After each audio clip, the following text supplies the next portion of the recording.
Okay, so today we're going over the Mesoamerican societies. This is from Standard 8.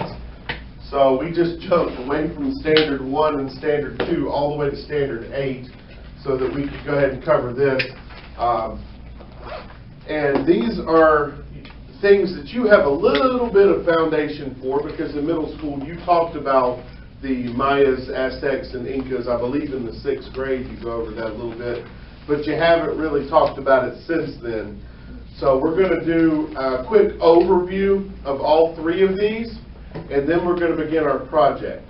So let's go ahead and jump into this. So there are lots of different people groups that are in the Americas in these early ancient times. The three we're going to focus on are the Incas, which are the only ones that we're going to look at that are in South America, besides the Olmecs. The Olmecs are located like right up here. So if you see something about the Olmecs, they're like the tip top of South America. Now the Incas are going to be along the coast of modern day Chile. And then we'll look at the Aztecs, which is in modern day northern Mexico. And the Mayans are out here on what we call the Yucatan Peninsula, okay? So that's 1, 2, 3, the main groups, and we'll just briefly mention the Olmecs live up here in the northern part of South America. Now you would see that there'd be lots of different Native American groups that would live up here, but you'll cover that stuff in U.S. history, okay? So let's start with the Mayans. They're the ones that are on the Yucatan Peninsula. Just hopping back to that map, this is that part right here. Now, I always like to look at America like this. Like if this is a person, like if North America was a person, and Florida was the top of the mouth, and the Yucatan Peninsula was the bottom of the mouth, it looks like it's about to eat Cuba. You see it? Yeah. So the bottom of the mouth would be the Yucatan Peninsula. Okay, this is where you would find the Mayans. All right. So as you can see, it's not just one town. It's lots of different towns all over this big area here. I remember when I flew to Honduras, we flew directly over the Yucatan Peninsula, and you could see it. You could see the way it stuck out into the Gulf of Mexico and into the Caribbean Sea. But a few different little rivers here. Does that surprise you that there's a few rivers in this early civilization? No. No, why? Because it was easier to like farm? Yeah, and it leads to agriculture and farming. All of these early civilizations are on rivers. It's not until much later that people figure out that they can put a city somewhere so long as they can get water. Otherwise, you have to be beside water, okay? So the Mayans, their beginnings have been traced back to 1500 BC, and their height was between 600 and 900 AD.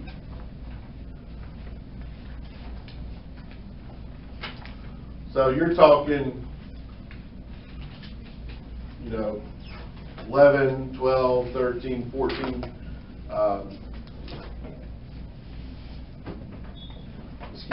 16, 17, 18, around 2,000 years of good times for this civilization before they began to decline.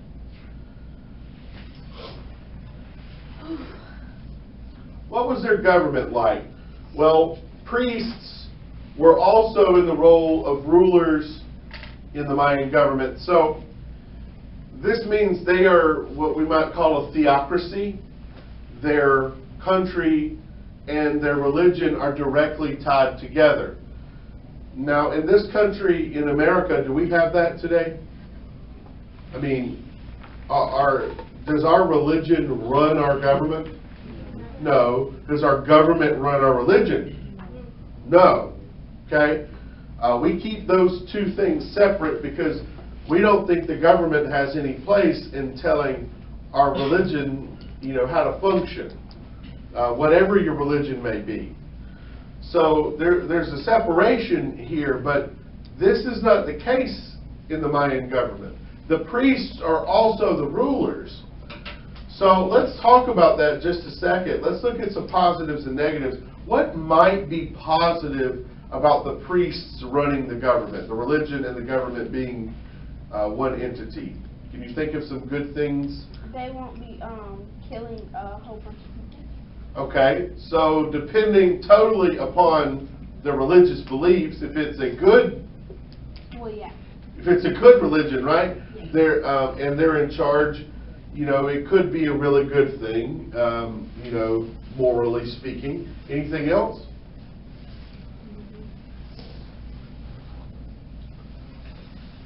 Nothing else? Well, what about negatives? Can you think of any negatives that might come out of this? You can't choose what you want to believe, so it takes away this idea of freedom and liberty and freedom of thought, freedom of religion. Those things wouldn't exist, would they? Anything else? Do what? He might overuse his power. They might have used their power. Would you question, again, this is something a common theme that we've seen when you tie the religion to the government. For example, what was one civilization we studied about where the ruler of the civilization was also thought of as a god? What's his name? The Egyptians, and he was the pharaoh, right? So, again, in this case, if the priests are the head of the religion and they're head of the government, are you going to be more or less likely to question them? You'd be less likely to question them, right? Because they're in charge of like your spirituality. These are people that you're supposed to be able to trust. Anything else you can think of as a negative? Okay, so Genesis made a great point a minute ago about the positive being, if it's a good belief system, this could be a really good thing.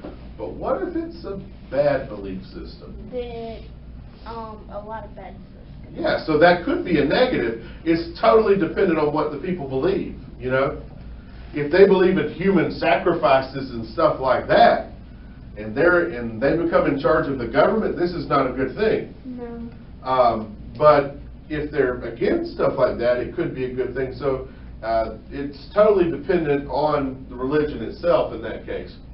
Let's talk about their writing. Remember, in these civilizations, you have to have a writing style.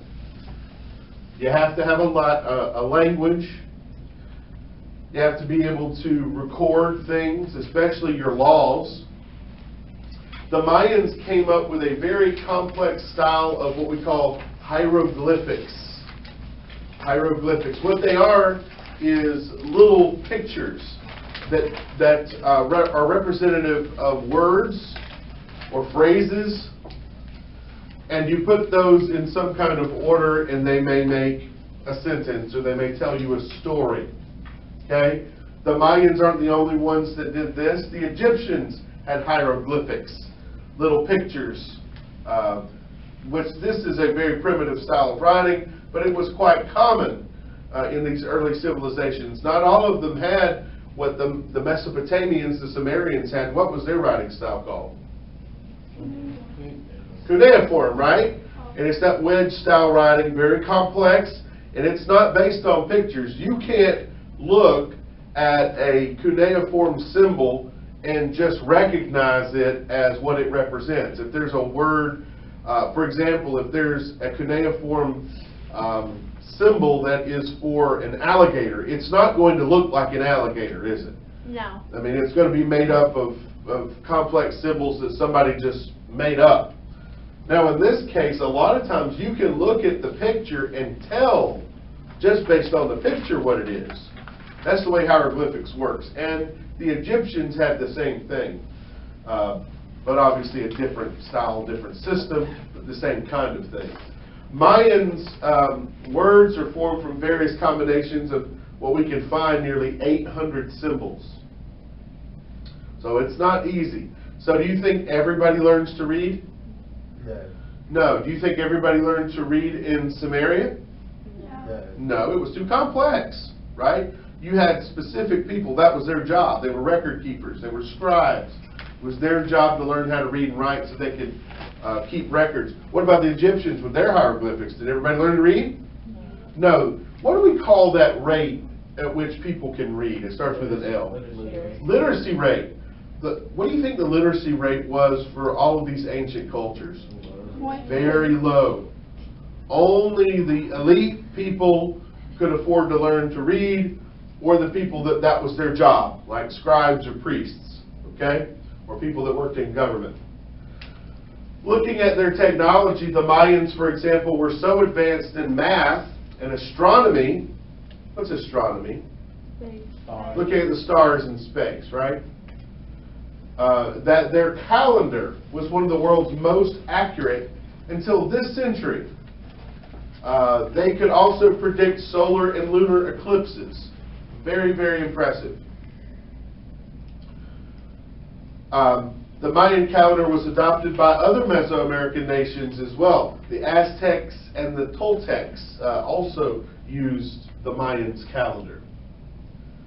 Now, this is an example of a calendar that they came up with.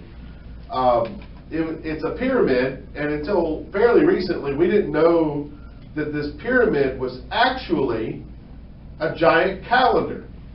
Okay? Now I want you to think about this. How many seasons do we have in a year? 4. How many sides are there to that? 4, right? There are 91 steps and a platform at the top. That comes up to a total of 365 days. So whatever the date was, they'd have a little figure that they would sit on that step to represent that day. Then they'd move it up to the next day. Then they'd move it up to the next day. When they got to the top, okay, let's say this was fall. When they get to the top, what comes after fall? Winter. So then they come over here and start that little figure on this side and move it up and move it up and move it up and then move it to the next one. Very, very clever, right? And obviously a very expensive calendar. This isn't one that I could keep on in my office, obviously. But let me ask you something. Is it useful to just know the day? I mean, it might be useful because you want to know when your birthday is or how many days you're in school and that sort of thing. But this is a very a very agrarian society. Why do they need to know what day it is? What does it matter? Because maybe they had crops. Farming.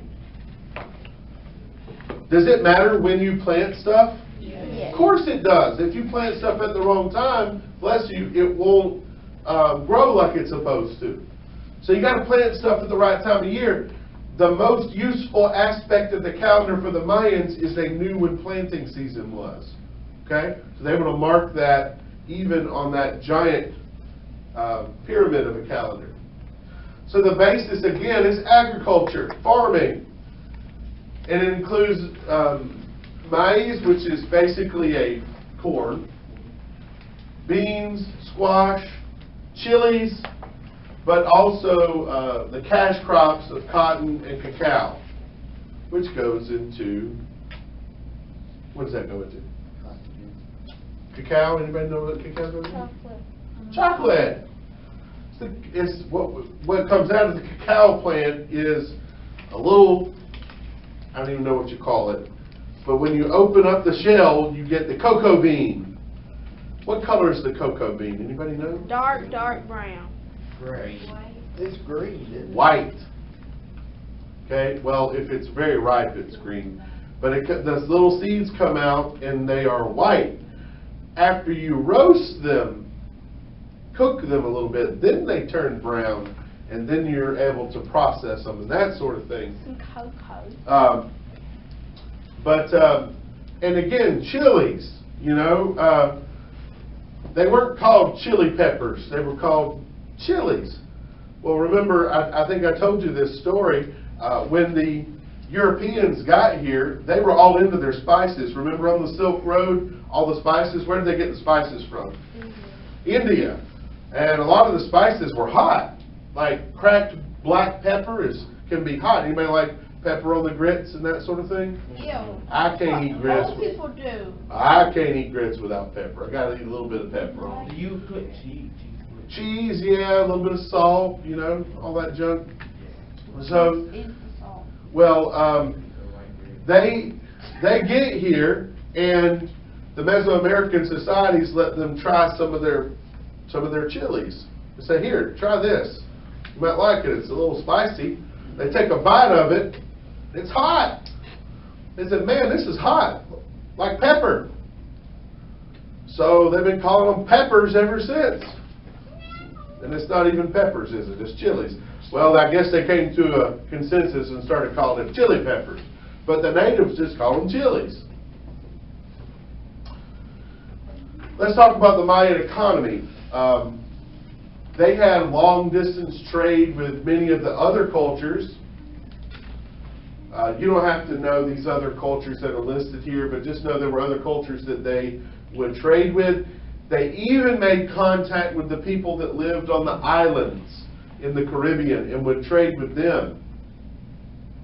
All the way down to Colombia, which is the northern tip, again, of South America. What group did I tell you lived there?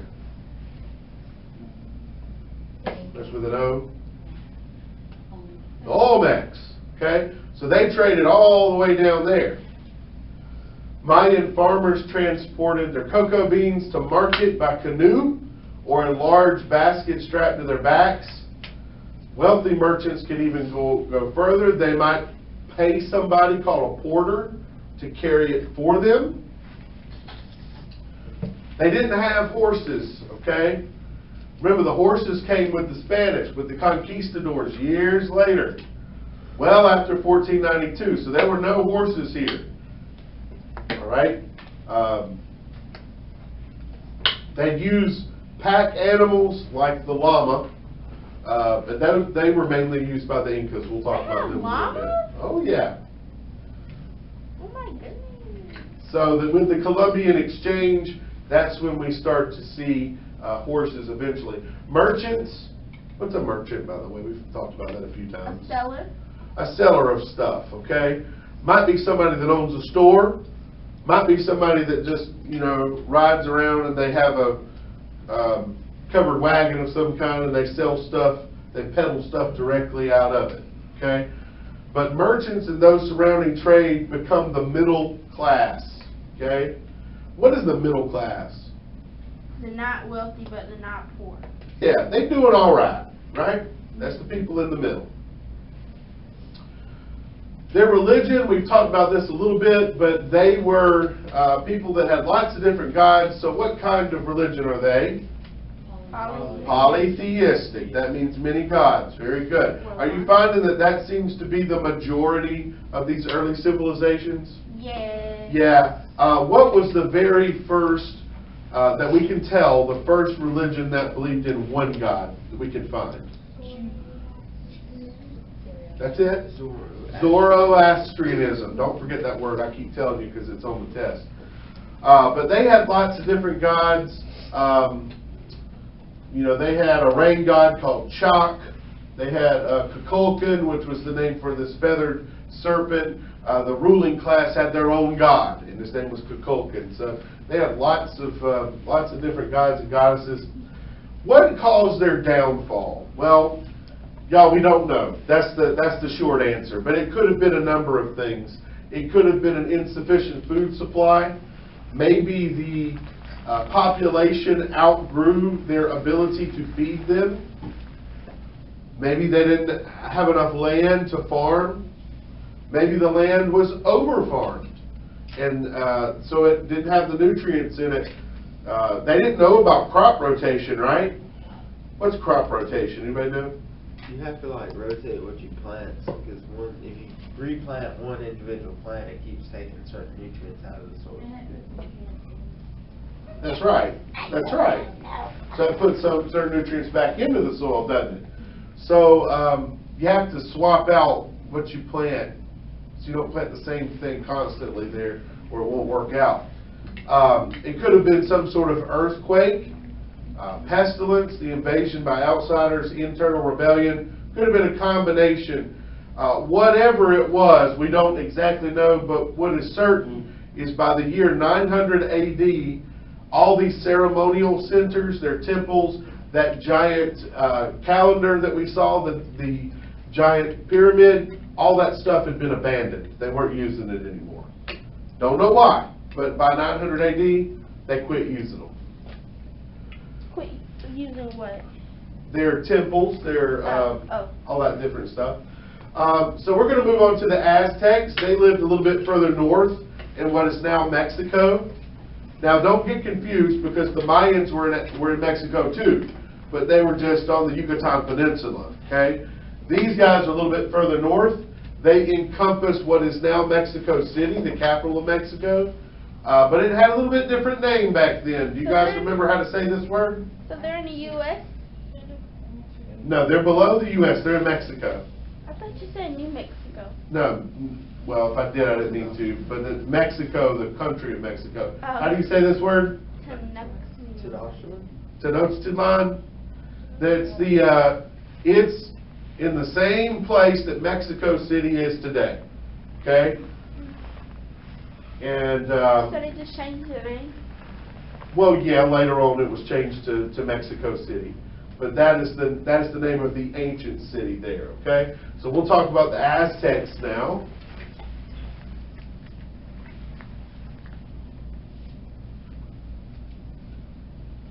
So before the 15th century, the Aztecs weren't that big a deal. They were what we call a marginal tribe, and they lived on the edge of a lake, Lake Texcoco.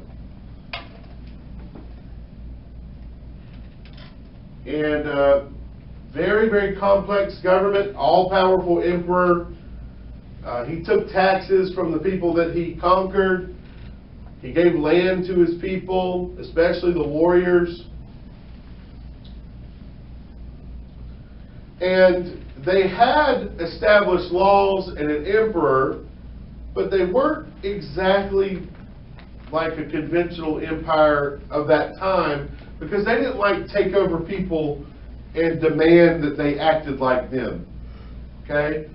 They would take over a group of people and they said, look, all we want is your money. If you pay us taxes, if you give us money, we'll basically leave you alone. You can keep your religion, you can keep your customs, you can keep your language. But if we take you over, we expect you to pay us taxes. And we'll leave you alone. In fact, we'll do more than that. We'll protect you. So these kinds of taxes are called tribute. Okay? So that's the way this works. So they're a little bit different because they didn't demand that they change all their ways. They just said, you can keep your ways. We just want the money. Okay? Now, Tenochtitlan, by 1473, the Aztecs had the largest empire Mexico had ever seen. Their capital, Tenochtitlan, was set in the lake. Did you hear what I said? In the lake. There was an island in the middle of the lake, and they built their city on the island. Well, as the population grew, they needed more land. So to start with, they began building giant rafts and attaching them to the island to extend the island. So they had giant floating gardens and stuff like that. And there would be a way to get out there, a giant floating bridge. Well, if they were getting invaded, guess what they would do with the bridge? Just pull it in. That way you couldn't get to the island unless you came by boat. So that's one way they protected themselves. Well, as this place grew, I mean, it had pyramids, those floating roads and aqueducts, and we'll talk about aqueducts more when we get to ancient Rome in our next unit, but that's basically one way that you can move water from one place to the other. It's like a man-made canal. But they had marketplaces, 100,000 residents, lots of people.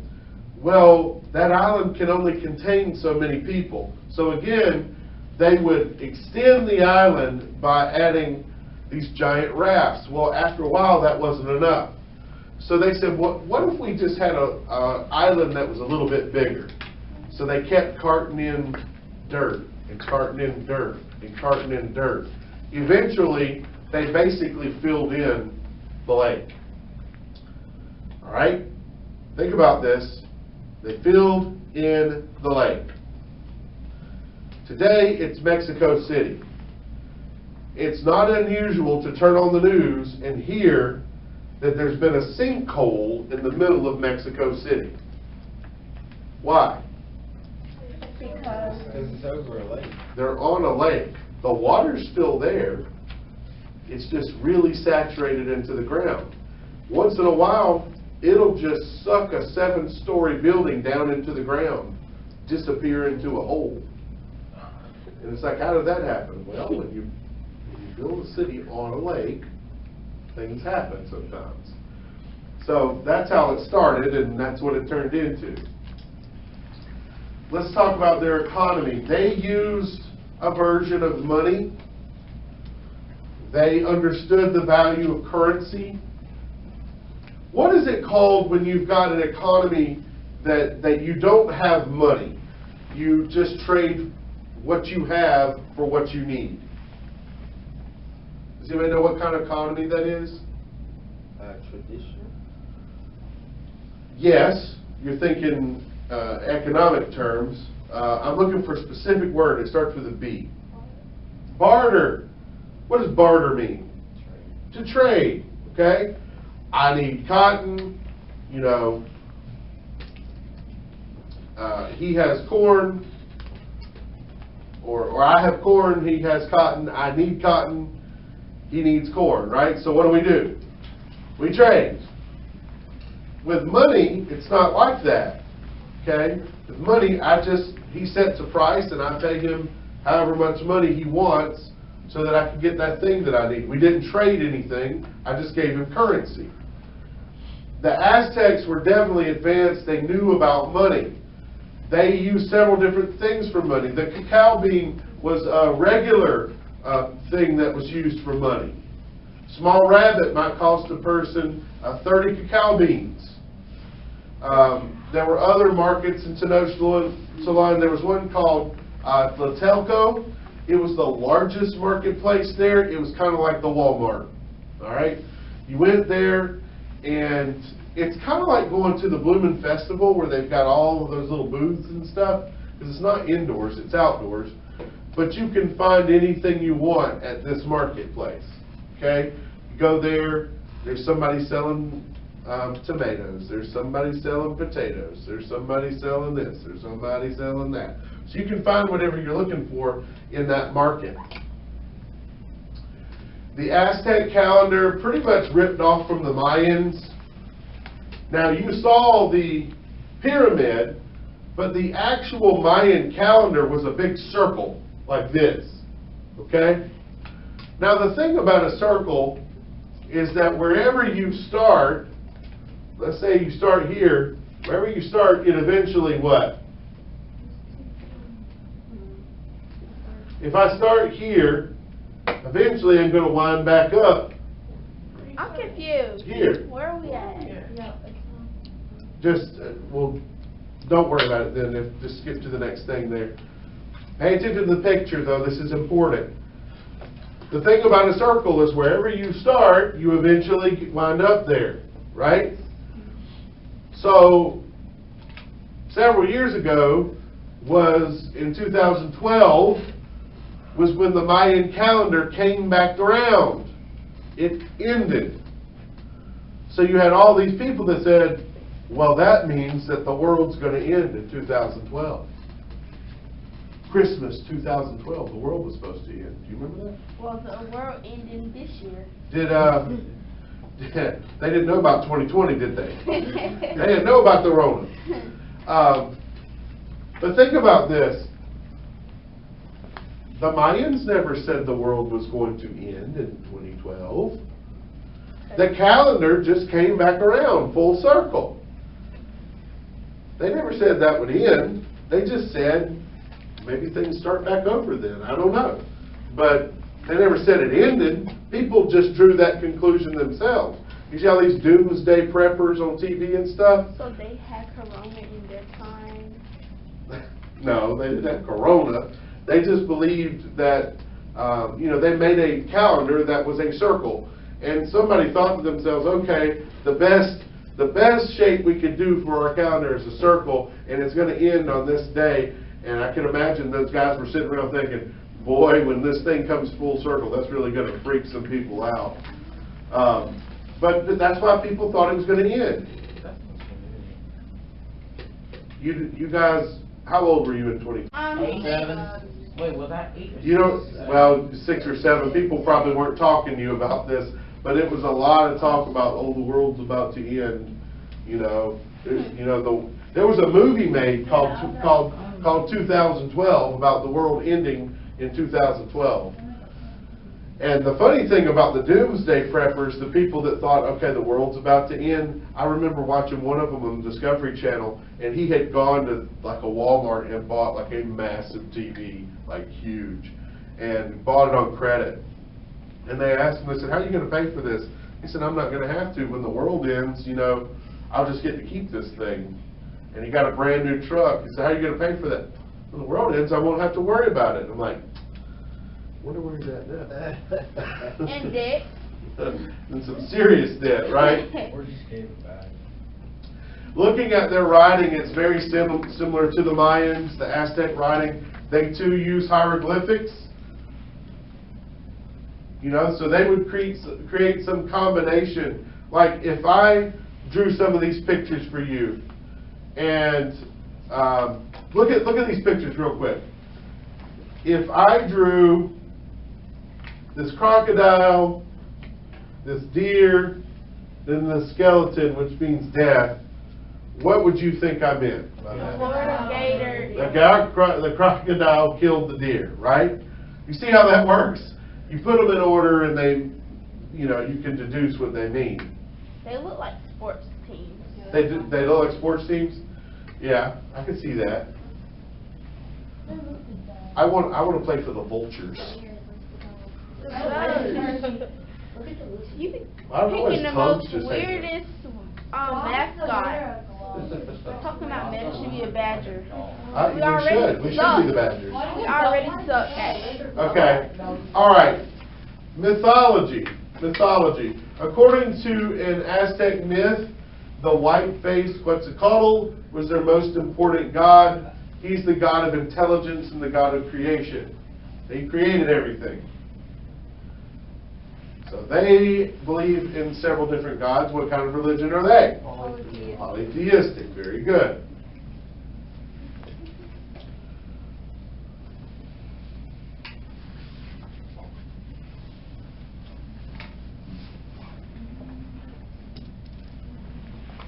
Okay. And finally, we're going to move to South America and look at the Incas, okay? Now, this is important because on your test, you're going to see some maps. And the maps are going to ask that you identify which group lives where, okay? So if we were to move this up and show the Yucatan Peninsula, and they asked you what group lived there, what would you say? The Mayans. If we were to move it up a little bit higher in Mexico, and there was a group there, what would they be? And we were to show South America along the border here, they would be the Incas, okay? So you need to know that. That's very important. You may see something about the Olmecs there up here, modern-day Colombia. But down here, modern-day Chile, are the Incas, all right? Chile is a very weird-shaped country, too. It's like long. And part of the deal is that there is a mountain range that runs through here, and the Incas are mountain people, okay? The Andes Mountains begin way up here and run all the way down here to the bottom of South America. So these are mountain people. The other interesting thing about the environment here is to the west of the mountains is beach, obviously, right? Because on the west side over here, this is where the coast is. But in between the mountains and the coast is almost like desert. So it's very interesting. And to the east of those mountains, does anybody know what this is over here? All of this? It's called the Amazon rainforest. Okay? So it's very green on this side and it's very dry on this side. and then there's mountains in between. And the reason that it's the Amazon rainforest is because the mighty Amazon River runs through here. Well, how is it dry on the other side and it's the whole ocean? Well, what kind of water is that? Salt. Salt water, so it's Oh. not quite useful. I mean, obviously you can go fishing and stuff like that, but you can't grow anything over there. And see, the wind blows in on this side, and then it stops, okay? So the rain cannot make it to the west of the mountains very often, unless it's a real high rain, or if it comes from the ocean. So, anyway, so there's not a lot that grows there, all right? So the Incas between 1200 and 1535 AD, they lived in the part of South America that extends from the equator to the Pacific coast of Chile. And they have some beautiful, beautiful places up there. Have you ever heard of the city of Machu Picchu? It's a beautiful city up on the top of a mountain. You got to drive part of the way, and then you hike the rest of the way, and it is just gorgeous. You went to it? No, I didn't, but I had a friend named Rachel. She goes everywhere. She's always on the road. But she went, and she took a big Georgia Southern flag and held it up there because she's true blue like that. So, Ew. but I'll try to show you a picture of Machu Picchu in just a minute if I can. But the Incan government, Incan society was surrounded by a strict hierarchical structure. The highest level is the Sapa, the high priest or ruler, and the army commander at the top. Mr. Fordham, please pardon this interruption, but do you have Raquel Alvarado? Yes, ma'am. Would you send her to the office for a moment? Sure. So that highest level, the Sapa, tells you what kind of government they have, right? Yes. What kind of government?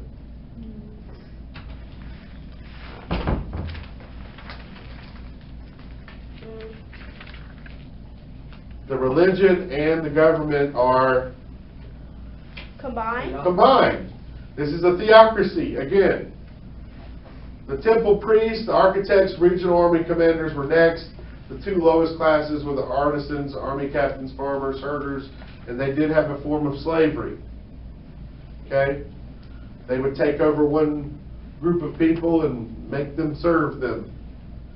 Farmers provided most of the food for the rest of the population, and they had to pay taxes in the form of gold, which was then distributed to the higher classes. Isn't that interesting? You take taxes from the poor people and give it to the rich people at the top. Y'all, they do that now. Makes a lot of sense, doesn't it? So much. All right? In their economy, they're also agricultural. All these groups are agrarian, okay? But they have to figure out how to grow food up in the mountains. But they also did other things. When you're up in the mountains, you've got caves and stuff like that. They found lots of gold and silver and copper. So they would mine those precious metals. It's cold. And fresh water, abundant everywhere except along the desert coast, as I already told you. With careful manipulation of those resources, the Incas managed to keep things moving the way they wanted. They also had their own form of tribute. You would pay money well, not pay money, but you would serve by being in the army, giving a few years of your life in the army, that sort of thing. And they used the people to build big building projects and irrigation projects. Remember what irrigation is? Ditches and stuff like that to move the water where you need it, right? If you don't have water where you need it, you find the water source and you move the water where you need it. And they were very good at that. You're going to have a test question about that. The Incas were very good at irrigation, okay? You might want to have some kind of mark about that. Wait, they were what? Very good at irrigation. They also developed a drainage system and canals as part of their irrigation system. And they grew all kind of things: potatoes, tomatoes, cotton, peanuts, coca, were among many things they grew. And the llama, again, I told you we'd come back to the llama. That was a pack animal they would use. They didn't have horses yet, so they'd put things on the llama's back and help them move. And occasionally, if they were hungry, they'd eat the llama. Oh, what if they had you taste it? I guess that would have been a bad thing, but you know, I never had a llama burger. I can't judge it. Their technology, they built an incredible system of roads. They've got one road that runs almost the entire length of South America, from the top to the bottom. And they're up in the mountains. It's not easy to build a road in the mountains, okay? Since the Incas lived in the mountains, roads took great engineering and architectural skill. On the coast, the roads wouldn't be surfaced. But up in the mountains, they would be paved even, with flat stones. They'd even use stones to build walls so that you didn't fall off the side of the mountain as you were going around a curve. So they had a very neat system for this. No, wait, I'm not dead.